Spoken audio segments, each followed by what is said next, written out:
नमस्कार सर्वांना. या व्हिडिओमध्ये आपण युजर नेम विसरलं तर आपण कसं काढून घ्यायचं, रिकव्हर कसं करायचं याबाबत आपण माहिती घेणार आहोत. एखाद्या विद्यार्थ्याचं युजर नेम आणि पासवर्ड दोन्ही विसरले असेल तर आपण सुरुवातीला युजर नेम काढून घ्यावे लागेल आणि त्यानंतर पासवर्ड काढून घ्यावे लागेल. तर या व्हिडिओमध्ये आपण सुरुवातीला फक्त युजर नेम कसं रिकव्हर करायचं याबाबत आपण पूर्ण माहिती घेऊयात. तर व्हिडिओ सुरू करूयात.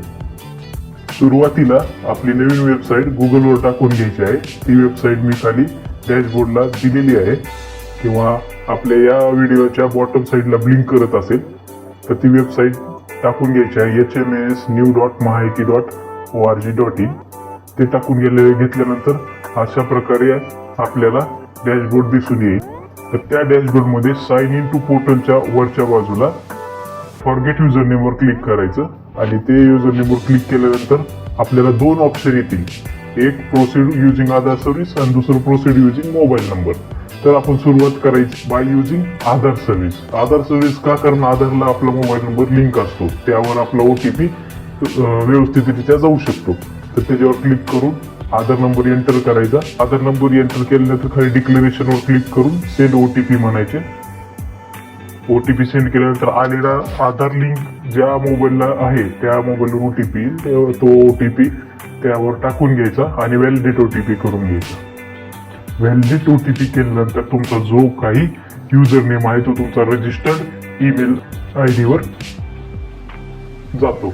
आता ही झाली बाय युजिंग आधार. आता आपण दुसरा पर्याय चूज करूया, बाय युजिंग मोबाईल नंबर.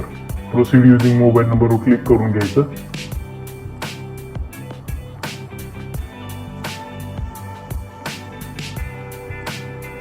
त्यानंतर तुमचा जो काही रजिस्टर्ड मोबाईल नंबर आपण फॉर्म भरताना टाकलेला होता तो मोबाईल नंबर टाकायचा आणि खाली व्हॅलिडेट OTP किंवा जनरेट OTP म्हणायचं. आता सध्या हा ऑप्शन त्यांनी इनेबल केलेला नाही, म्हणजे यावर आणखीन सिस्टीम मध्ये काम चालू आहे. तरी जेव्हा केव्हा इनेबल होईल तेव्हा OTP तुम्हाला जनरेट होईल आणि OTP जनरेट झाल्यानंतर तुम्ही युजर नेम तुमच्या मोबाईल नंबरवर येऊन जाईल. तर अशा दोन प्रकारे आपण आपला जो काही युजर नेम हरवलेला आहे तो युजर नेम आपण रिट्रीव्ह करू शकतो किंवा रिकव्हर करू शकतो. जर हा व्हिडिओ तुम्हाला आवडला असेल तर या व्हिडिओला लाईक, सबस्क्राईब आणि कमेंट करा. जर काही अडचण असतील तर कमेंट करा, आपण त्याचं सोल्युशन प्रोव्हाइड करण्याचा प्रयत्न करूयात. थँक्यू.